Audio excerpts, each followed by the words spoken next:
11월 18일 월요일 하나님 말씀 요한계시록 1장 1절부터 8절까지입니다. 함께 교독하겠습니다.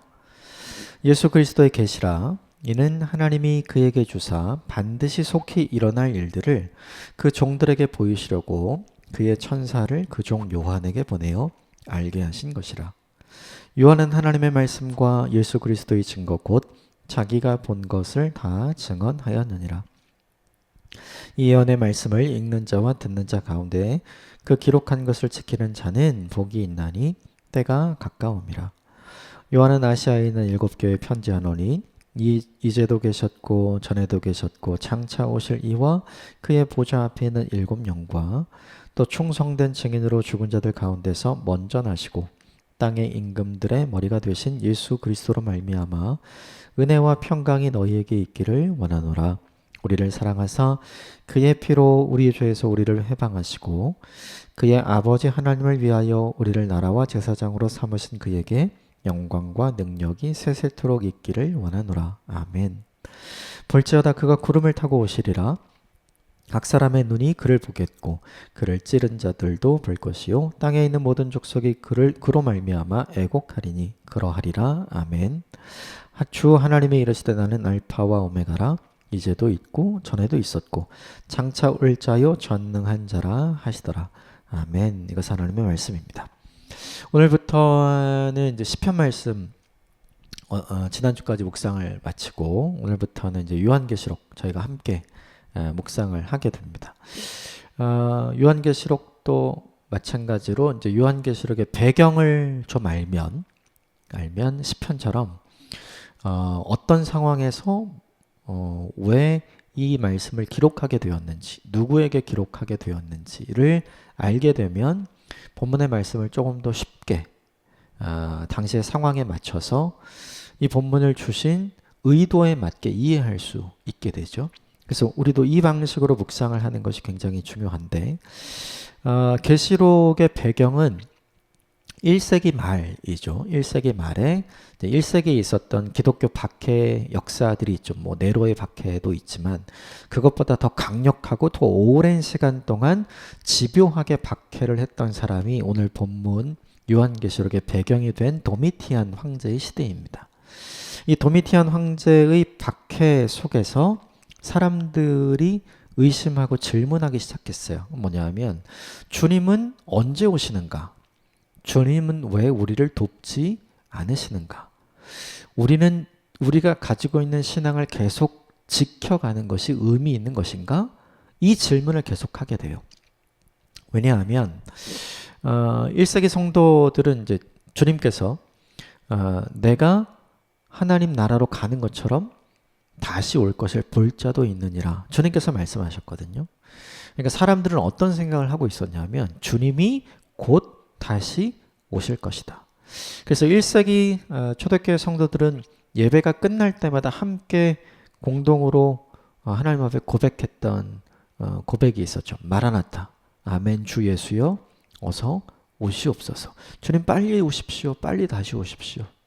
이 고백을 했던 거예요. 그 이유가 뭐냐 하면 주님이 빨리 다시 재림할 거라고 생각을 했던 거죠. 즉 임박한 종말론을 사람들이 가지고 있었어요. 그런데 시간이 지나도 주님은 오시지 않는 거예요.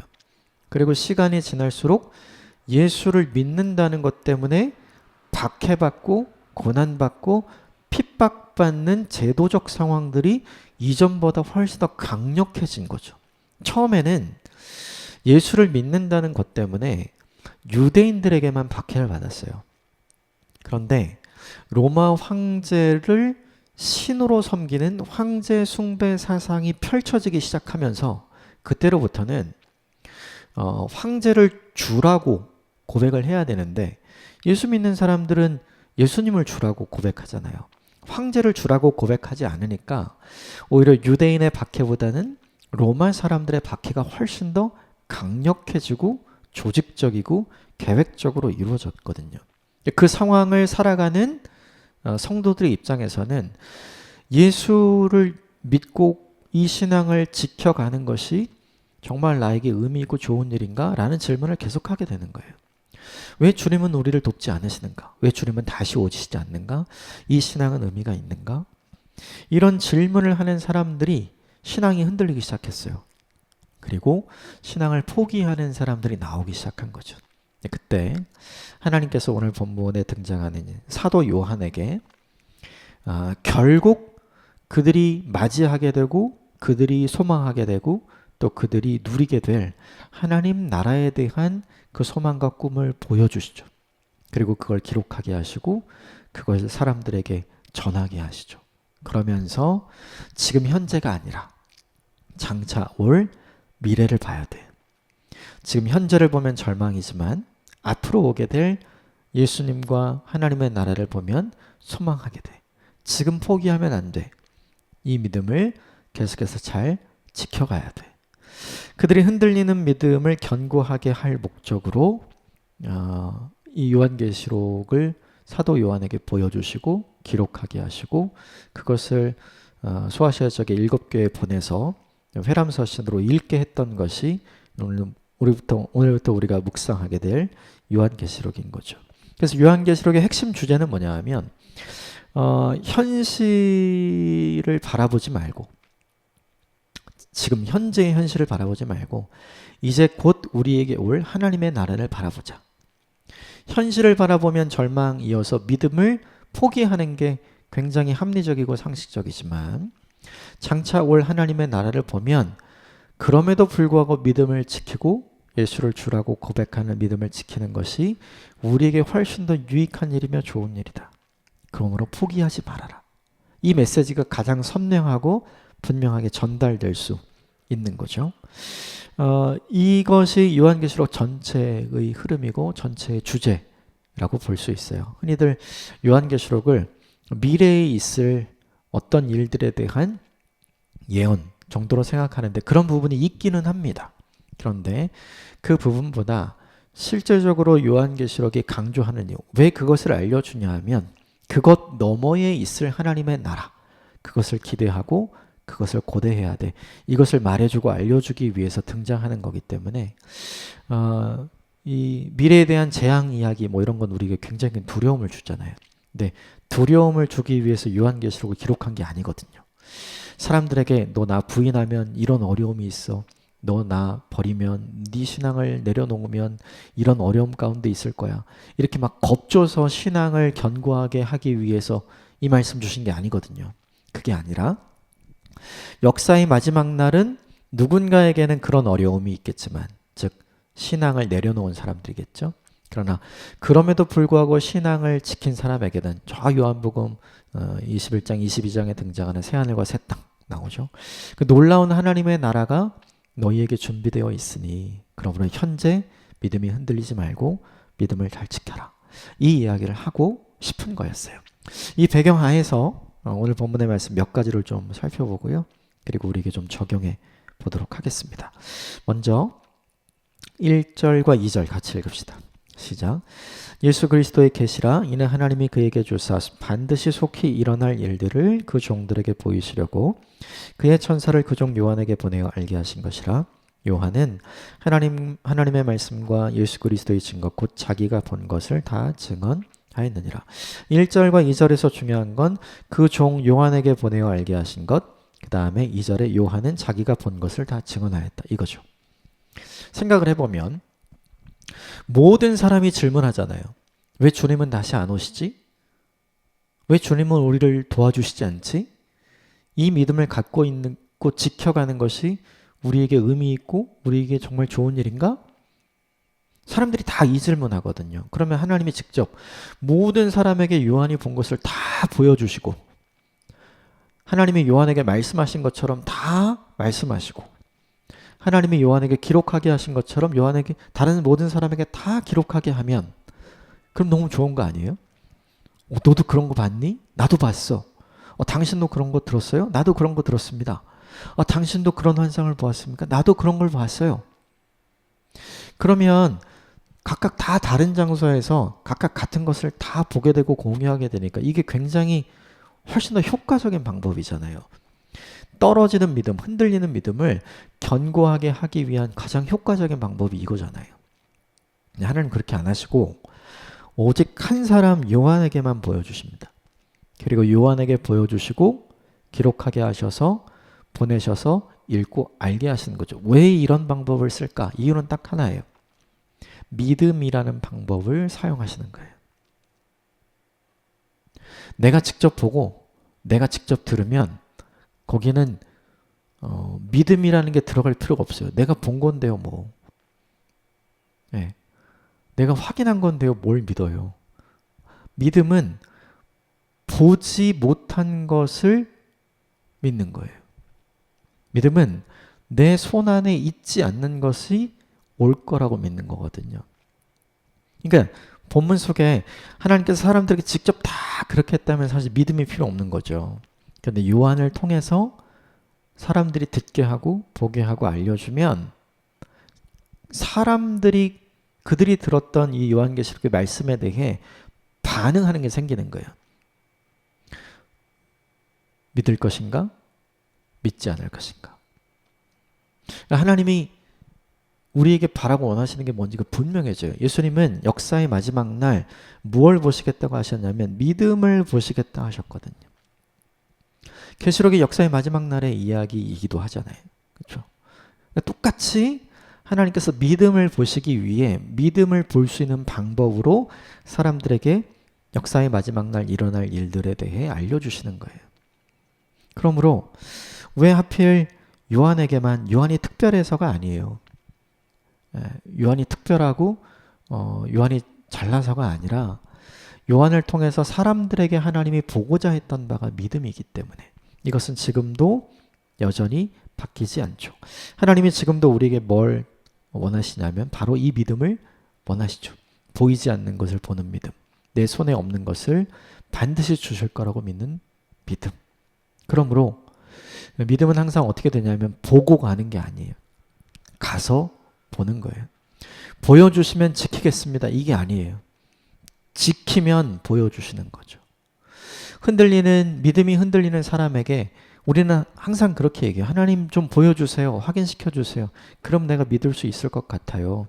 근데 그건 믿음이 아니에요. 믿음은 뭐냐면 보여주시지 않아도 믿는 거. 확인시켜 주시지 않아도 믿는 거. 그래서 결국 보게 되고 얻게 되는 거. 그게 믿음인 거죠. 이 믿음이 저와 여러분에게 가득하게 되길 바랍니다. 믿음이 시간이 지날수록 견고해지기를 바랍니다. 3절 같이 읽겠습니다. 시작.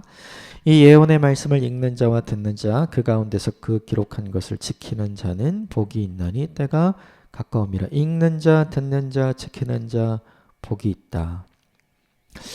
현실에는 복이 있나요? 복이 없죠. 그죠? 현실은 이것과 상관없이 그들은 날마다 힘들어요. 그런데 왜 복이 있다고 이야기를 했나 보면 그 뒤에 것 때문에 그래요. 때가 가까움이라. 고난받는 삶의 현장을 살아가는 1세기 초대교회 성도들에게 있어서 가장 큰 절망은 뭐냐 하면 복을 얻지 못하는 게 아니에요. 그게 아니라 왜 박해가 있는가? 이것도 아니에요.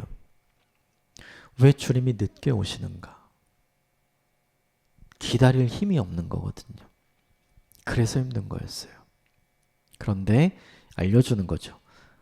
곧 때가 가까움이라. 이제 거의 다 왔어. 조금만 뭐 하라는 거예요?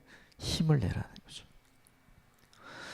거의 다 됐어 라고 하면 사람들은 어떻게 해요? 희망이 생겨요. 현실은 절망 같아도. 왜? 거의 다 왔으니까요. 우리가 등산할 때 그렇잖아요.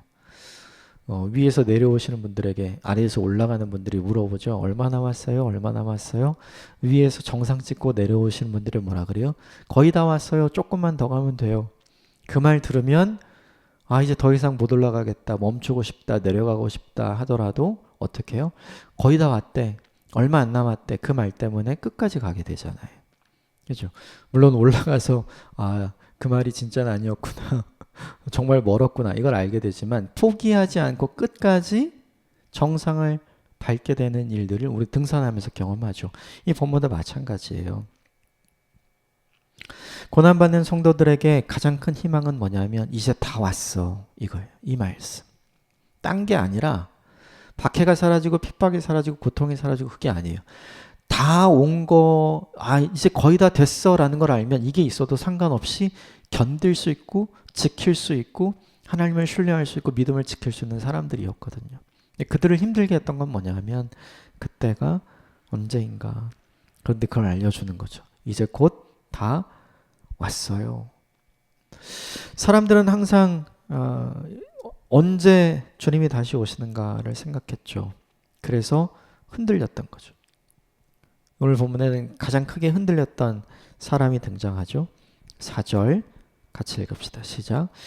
요한은 아시아에 있는 7교회에 편지하노니 이제도 계시고 전에도 계셨고 장차 오실 이와 그의 보좌 앞에 있는 7영과 예배 때마다 아멘 주 예수여 어서 오시옵소서 마라나타를 외치던 사람들이 현실에서 이루어지지 않으니까 말씀드린 것처럼 신앙이 흔들렸죠. 그때가 언제인지 모르니까 너무나 먼 것 같으니까 사람들이 이제는 그만 포기하고 싶었던 거예요. 그런데 이들에게 제일 먼저 희망이 되는 메시지는 그때가 가까이 왔어요. 그러니까 그때가 가까이 왔으니까 이 말씀 조금 더 지킵시다. 이 말씀 조금 더 읽읍시다. 이 말씀 조금 더 들읍시다. 이 말씀 조금 더 가슴에 품고 살아갑시다. 이렇게 얘기할 수 있는 거죠. 그러면서 오늘 보면 7절에 굉장히 중요한 이야기를 하나 합니다. 7절 말씀 같이 볼까요? 시작. 볼지어다 그가 구름을 타고 오시리라. 각 사람의 눈이 그를 보겠고 그를 찌른 자들도 볼 것이요 땅에 있는 모든 족속이 그로 말미암아 애곡하리니 그러하리라. 볼지어다 그가 구름을 타고 오시리라. 주님이 이야기하신 대로 그대로 오게 될 거라는 사실을 한 번 더 이야기해 주죠. 그러면서 이렇게 얘기해요. 그걸 각 사람의 눈이 그를 보겠고 모두가 다 보겠다는 거예요. 그런데 어떤 사람도 보냐면 그를 찌른 자들도 볼 것이요. 이거는 그리스도인들을 박해하는 사람들이죠. 그러니까 그리스도인들을 박해하는 사람도 그의 오심을 보게 될 것이고 또 그를 믿고 그를 기다린 사람들도 그의 오심을 보게 될 것이다. 때가 가까웠고 그 일이 반드시 이루어질 것이다. 1세기 박해 속에 있었던 성도들에게 가장 큰 복음이 뭐냐면 이거예요. 왜 그들이 힘들었냐면 주님은 왜 오시지 않는가? 주님이 오시지 않기 때문에 그들이 드렸던 기도에 대한 회의감이 있었어요. 주님은 왜 우리의 기도를 들으시지 않는가? 아무런 변화나 응답이 없었기 때문에 그들은 마침내 믿음에 대한 의심을 하게 된 거죠. 이 믿음을 계속 지키고 있는 것이 과연 의미가 있는가? 이 복음을 계속 듣고 읽는 것이 이걸 지키며 살아가는 것이 내 인생에 유익한가? 이 질문을 계속 던진 거죠. 그런데 사도 요한이 그걸 한마디로 답을 해주는 거예요. 때가 다 됐다. 이 한마디로 이 모든 것이 유의미하다라고 대답을 해주는 거죠. 주님은 지금 오실 준비를 하고 계시다. 주님은 우리의 기도에 응답하신다. 그리고 주님이 말씀하신 그 복음을 가지고 듣고 읽고 지키는 것은 우리에게 결코 해로운 것이 아니다. 이걸 알려주는 거죠. 이 1장에서 가장 중요한 부분은 바로 이 부분인 것 같아요. 사람들이 현실적으로 고민하던 것에 대해서 지금 직접적으로 답을 해주고 있는 거죠. 보여줄 수는 없지만 다시 오실 것을 알려주시면서 뭘 사용하게 하는 거예요? 믿음을 사용하게 하는 거죠. 8절 말씀 같이 볼까요? 시작. 주 하나님이 이르시되 나는 알파와 오메가라. 이제도 있고 전에도 있었고 장차 올 자요 전능하신 자라 하시니라. 왜 우리가 너무나도 유명한 알파와 오메가 처음과 시작이라고 얘기를 했는가? 시작은 본 사람들이 있잖아요. 예수님께서 이 땅에 오셔서 사람들과 함께 공생의 시간을 보내고 죽으시고 부활하시고 하나님 나라로 가신 그 사건을 본 사람, 직접 증인, 즉 사도 요한이 아직도 살아있잖아요. 그러니까 예수님의 공생애와 예수님의 죽으심과 예수님의 부활을 목도한 사람들이 여전히 살아있는 시대였어요. 시간이 지나면서 그것을 직접 목도했던 사람들이 흔들림 없는 믿음을 가졌지만 그것을 직접 목도하지 않고 전해준 이야기를 믿은 사람은 계속해서 어떻게 해요? 상황과 환경에 따라서 흔들리게 된 거죠. 그런데 그것을 직접 경험했던 사도 요한이 다시 알려주는 거예요. 그 시작이 되었던 알파셨던 주님이 오메가로 다시 오시게 될 거다라는 이야기를 해주죠. 이 본문이 우리에게 중요한 메시지가 주는 건 이거예요. 사람들은 끊임없이 이렇게 기도했을 거예요. 하나님, 이 박해의 환경을, 이 핍박의 고난의 현장을 주님께서 긍휼히 여겨주셔서 바꾸어 주십시오. 그런데 안 바꿔준 거죠. 그러니까 하나님은 주님은 왜 우리를 돕지 않으시는가? 이런 질문을 한 거죠. 믿음으로 드린 기도가 정말 소용이 없구나. 그렇다면 나는 이 믿음을 계속 지켜가야 할 이유가 있는가? 라고 질문을 던졌던 거죠. 그런데 오늘 이 본문에 보여주는 메시지가 하나 있어요. 그건 뭐냐 하면 성도는 무엇으로 믿음이 견고해지는가? 하나님께서 사도 요한에게 신앙을 갖고 있는 모든 사람들의 어려운 환경을 다 좋은 환경으로 바꿔줄게 라고 얘기하면 그게 오히려 더 희망적이지 않아요? 그게 오히려 더 믿음을 지키기 좋은 방법이잖아요. 근데 그렇게 하지 않으시고 시작이셨던 주님이 오시지 않을 것 같지만 시작하신 그분이 시작하셨기 때문에 끝이 있어. 그분이 곧 다시 오실 거야. 그분이 가신 것처럼 다시 오실 거야. 그리고 그때는 가까워졌어 라고 이야기를 하고 있죠. 그러면서 성도들에게 어떻게 하는 거예요? 그들의 주변에 가까이 있는 것은 박해와 핍박과 그리고 고난이었어요. 이거에 영향을 받기보다 이 속에서 다시 오실 주님을 바라보며 주님을 더 가까이 하는 사람이 어떻게 그의 믿음을 견고하게 지켜나갈 수 있는지를 보여주는 거죠. 사람은 내 주변에 가까이 있는 것에 영향을 받아요. 이 핍박과 박해와 고난 때문에 질문하기 시작한 거예요. 주님은 왜 안 오시나? 주님은 왜 우리를 돕지 않으시나? 이 믿음은 의미가 있는 것인가? 이 박해 때문에, 이 상황 때문에, 이 환경 때문에. 그런데 오늘 하나님은 사도 요한을 통해서 성도들에게 도전하는 거죠. 너 주변에 있는 것 때문에 너 신앙이 흔들리도록 영향을 받지 마라. 보이지 않지만 이제 곧 때가 다 되어서 너희가 본대로 다시 오실 그 주님께서 시작이며 끝이었던 그 주님을 더 가까이 해라. 그 주님을 더 가까이 할 때 너의 주변에 있는 이 고난과 핍박과 고난이라는 이것에 영향을 받지 않는 믿음의 사람이 될 수 있어. 지금 이 이야기를 하고 싶은 거예요. 성도와 교회는 우리 주변에 가까이 있는 것에 분명 영향을 받지만 더 큰 영향은 무엇으로 받는가? 우리 주변에 있는 것이 아니라 내가 가까이 하는 주님 때문에 더 큰 영향을 받는 거예요. 인생에 장애물이 많으면 영향을 받죠. 그런데 더 큰 영향은 누구한테 받는 거냐면 인생에 장애물이 있어도 그것을 장애물로 보지 않게 하시는 주님을 더 가까이 할 때 더 큰 영향을 받는 거예요. 바로 이 지점이 주님께서 우리에게 원하시는 믿음이라는 지점인 거죠.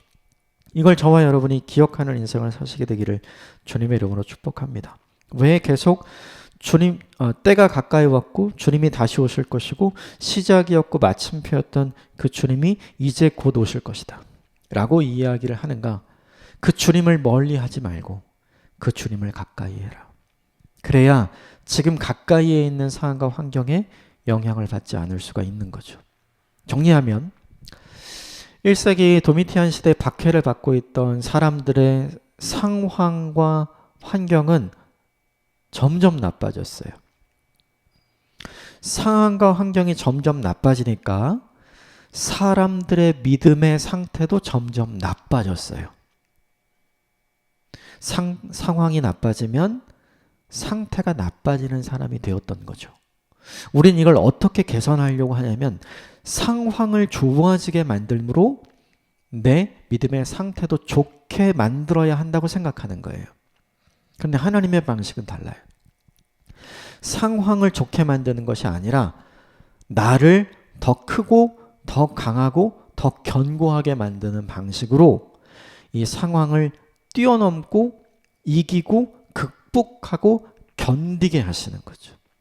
그 방법이 뭐냐 하면 내 가까이에 있는 상황과 환경에 영향을 받는 게 아니라 그 상황 속에서 내가 가까이 하는 하나님, 내가 기대하고 내가 더 붙잡는 주님 때문에 우리가 더 견고하고 성숙해지기를 원하시는 거죠. 그러므로 이 1장 1절부터 8절까지의 핵심 주제를 정리한다면 이것인 것 같아요. 하나님을 더 가까이 해라.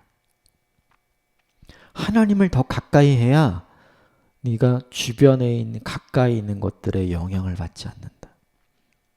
다시 오실 예수 그리스도를 더 가까이 해라. 다시 오실 예수 그리스도가 가르쳐 주신 거, 알려주신 거, 들려주신 거, 읽게 하신 거, 그걸 여전히 지키면서 살아라. 그러면 주변에 있는 것 때문에 흔들리지 않을 수 있다. 이게 1장 1절부터 8절까지의 말씀의 가장 중요한 핵심 내용인 거죠. 정리하면 하나님은 우리에게 믿음을 원하세요. 믿음은 상황과 환경을 좋게 만들어서 믿음이 좋아지게 하는 게 아니라 상황과 환경이 어려울 때 진짜 믿음이 나오잖아요. 하나님 그걸 보고 싶어 하는 거죠. 그래서 하나님은 우리에게 원하시는 건 상황이 나빠질 때 상태가 같이 나빠지는 사람이 되지 않기를 원하시는 거예요. 상황이 나빠져도 하나님을 더 가까이 함으로 오히려 상태가 더 견고해지고 좋아지는 하나님의 사람이 되시기를 원하는 거죠. 이 역설적인 신앙의 삶이 저와 여러분의 인생 가운데 있게 되기를 주님으로 축복합니다. 삶이 어려울수록 하나님을 더 가까이 하시기를 주님의 이름으로 축복합니다. 함께 기도하겠습니다.